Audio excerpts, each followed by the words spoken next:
Hello everyone, welcome to the MatMadik PCA channel, pop culture analyst by the way.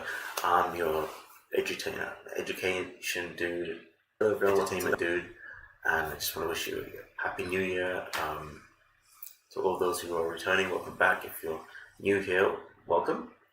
I'm starting this year with a clearer lens, if you will, looking at music, culture and language through how the gospel and the love of God actually helps human beings survive failure, relationships, and society. Now, you've seen the title, touching on top Donnie McClurkin today, and some of you know Donnie McClurkin has been in the news recently, unfortunately, for relationship issues. And I don't want to delve into his personal stuff. I'm not into litigate or speculate on his personal life. That being said, he did make a few things public with his book, Eternal Victim, Eternal Victor, at the time of when he actually launched the album that this song comes from, Donnie Live in London. And that's his cross to bear, what he has to deal with. But listen, I'm not interested in the reads. Today, I'm turning first to God and the gospel by revisiting a classic that helped millions. And I want to give a shout out to Donnie. Donnie has spoken up about his deep personal struggles in his life, and whatever headlines come and go, this song reminds us that even deeply gifted people wrestle with things.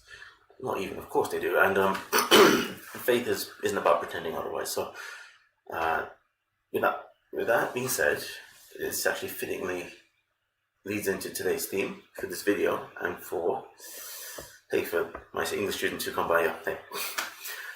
Our theme today is New Year's resolutions, and what do we do when we fail, and how do we get back up? So, just jumping right into this video, one of my favorite pieces from Donnie McClurkin, We Fall Down. I've seen the video before, I grew up with this book, but it's been a while, so this is almost like a reaction. So, this video starts, in fact, where are we? I think it starts with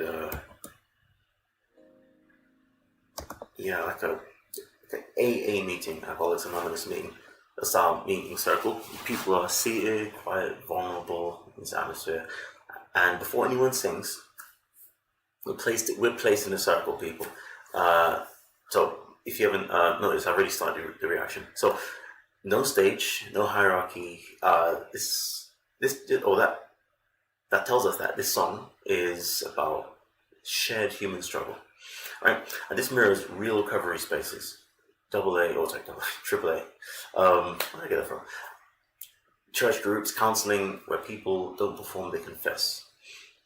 Now listen, I've learned in being married that real growth doesn't happen in debates. It happens in circles where both people feel safe enough to admit weakness. And I want to know, just looking at the direction of the video and the song, and the art of the way it's sung, the musicality, everything. When you see this setting here, why does it strike you? Discomfort, relief? In any case, why do you think that is? Let's just let the song play and listen to it. We all make mistakes, yeah.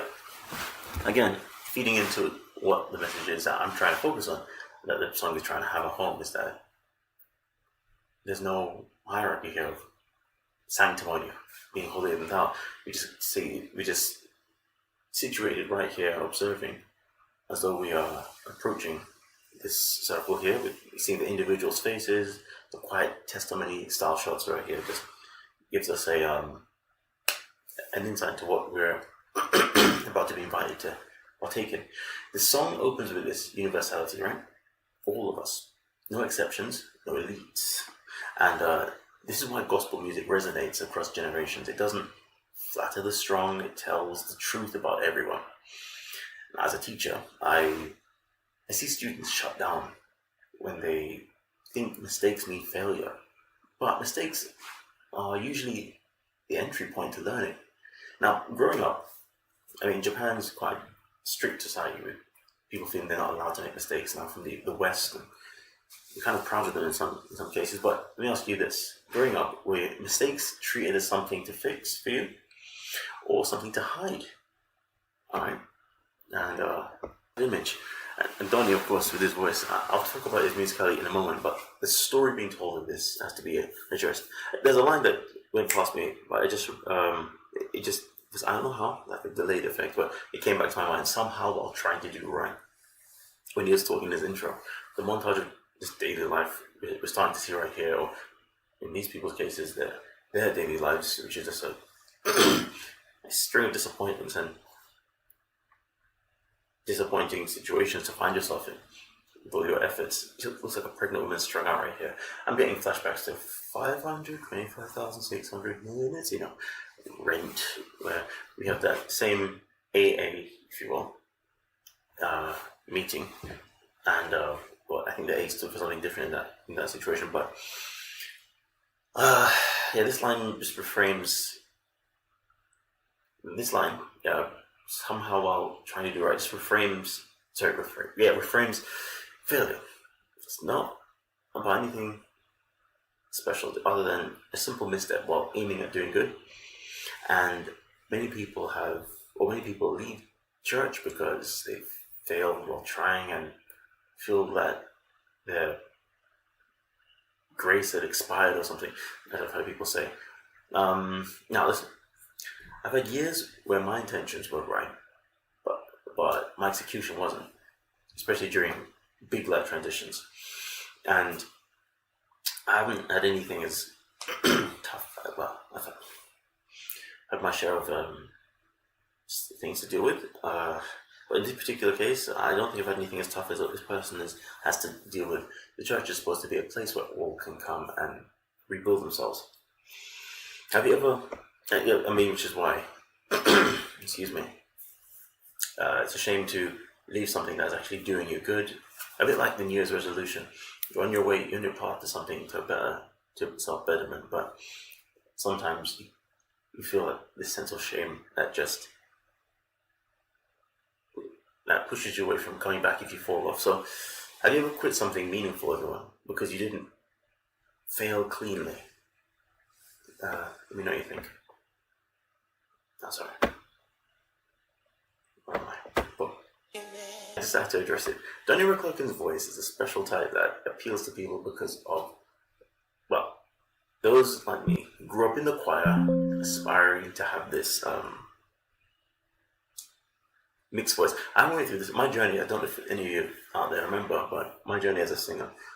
Of course, grew up in the choir since I was 3 and what have you. But really started to take off when I discovered a man called Brett Manning Singing Success series. In fact, me and my wife actually had a bit of a journey with that. But I was really keen on getting that mixed voice, which is like it comes from your warm chest voice that we all speak in, and when I cross into the almost like the soprano high voice sound, and you want to blend the two in this.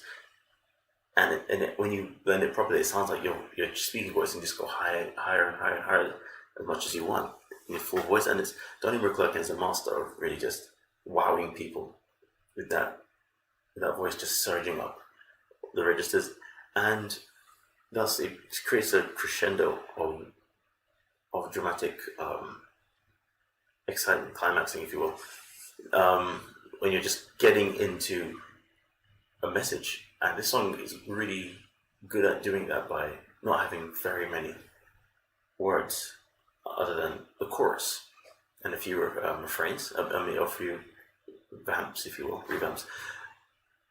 And yeah, the message "We Fall Down," this is really infused very well with the presence of the choir joining in, rising energy. The repetitions come in and just let you know that's the one message he wants you to walk away with from his sermon live in London. Now, this is the thesis of the song, people. The word "but" changes the direction of the sentence. In recovery culture, progress isn't measured by never failing; it's measured by returning. This mirrors New Year's resolutions, right? The issue isn't breaking them; it's abandoning them. So, what does getting back up look like to you, practically speaking? If you want to share anything in the comments, we'd love to read it. Donnie McClurkin's fantastic voice that cries, and that's the thing about gospel that attracts many people who feel that they can't sing. when you lend into the shouting or the growling, it lets people feel that even if I'm not singing with the correct technique per se, I can at least shout melodically and join the choir with people who are just crying out for redemption. That line, no matter what you've done, oh boy, that really speaks a heck of a lot. And people, I want to just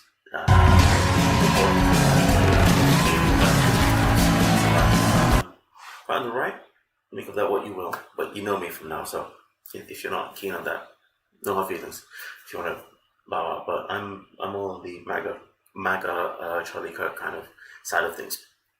But of course, I'm open to everybody. My friend on the gaming channel, like on the gaming episodes, Gamer Dice, quite solidly on the left. But yeah, and best of friends. So just want to get that out of the way. Now, here's the trick about church.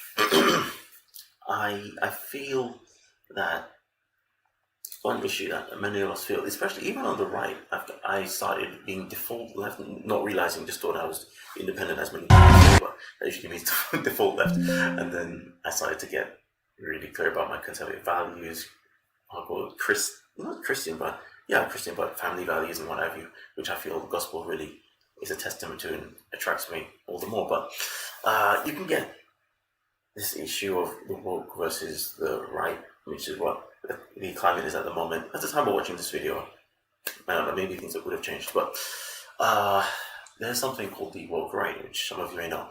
These are the people who should be more classically conservative and Christian in the West, but they tend to also have some sort of issue of whereby they purely test people to the point where they break up the solidity in the Christian world, which is an issue with Christianity, if you will. But I guess it's in all religions, you get all these divisions. Oh, this Catholic, Apostolic, Pentecostal, and what have you, Protestant, and all these different ways of letting people feel that my church is better than your church, and that has nothing to do with anything.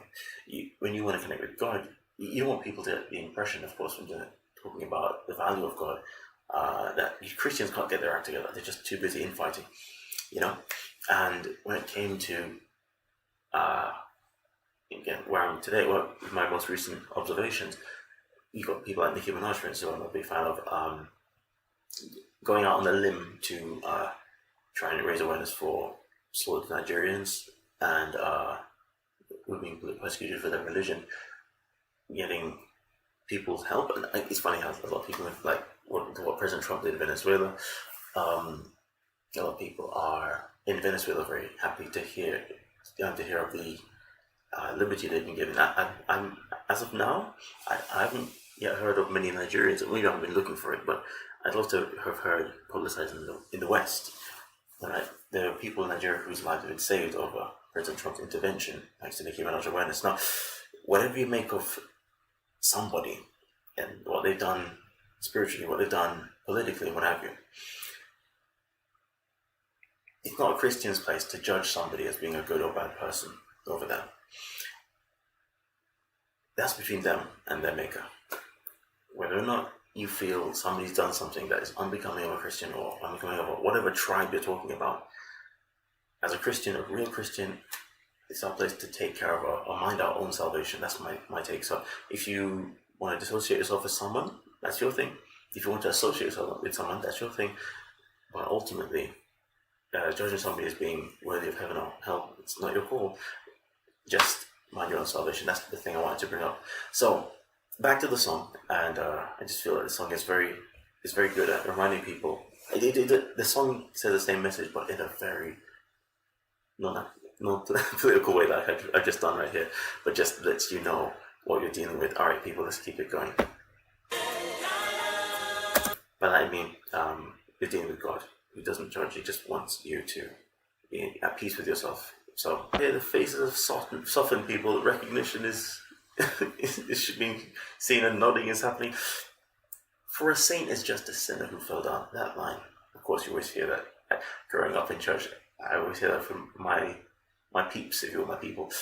This line is something that collapses the distance between the holy and the human. Throughout history, the most influential believers are often the most broken, not the most polished. I used to think maturity meant fewer struggles, and now I think it means quicker recovery. When you hear the word saint, people, what image comes to mind? Or where did it come from for you? Let me know.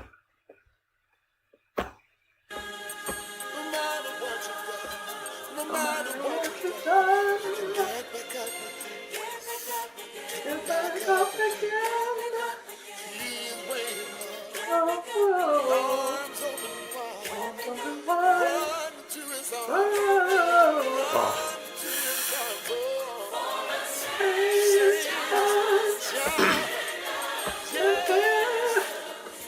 Goosebumps, people, can you see them?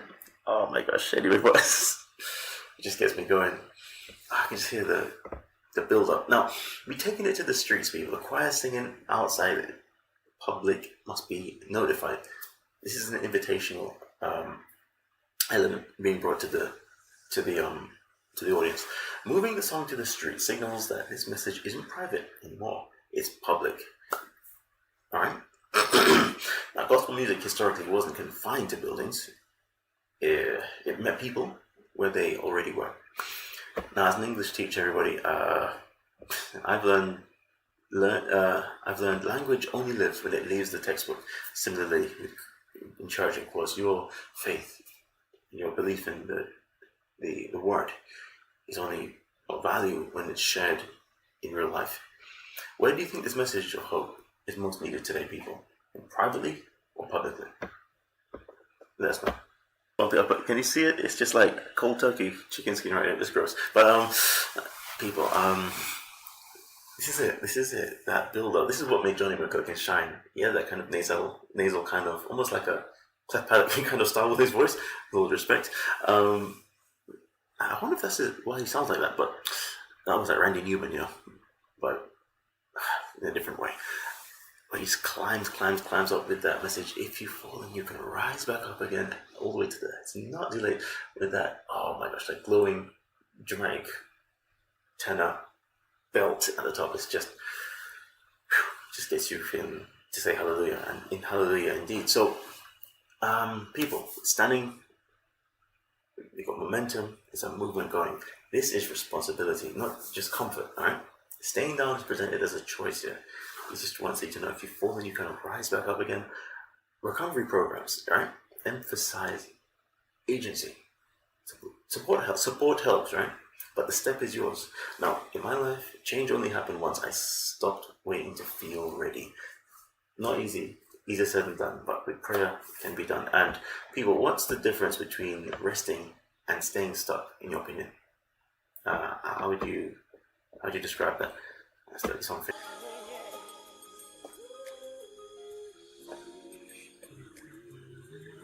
Oh man, beautiful. See that look in his face, the song looked like. I hope that message got through, but yeah, possibly got through. And we're ending with the harmonies, the melodies, the humming, the unity, the calm resolution. The repetition isn't a filter of that hook. The hook is the song, right? You could have even done it without any breaks, just doing the hook over and over, but yes, like I was saying, the repetition isn't filler, it's formation. Truth becomes belief through repetition. And but while the dealing with the truth itself is even stronger than having to believe it, but it's just worth chorusing. In both faith and language learning, people, repetition is what rewires us, and this is why I'm starting this year with this song, because getting back up is a skill, it's not a mood. And as you start this year, people, I want to know, what's one area you're choosing to get back up from? Imperfectly, albeit. Thank you very much, everybody, for watching this video with me. I pray for Donnie McClurkin and those involved with what he has to deal with, and I pray for you too. And that's me too. Everybody, let us know what you think in the comments, and we'll catch you next time. Like, share, comment, subscribe. We're going forward in faith this year. Peace.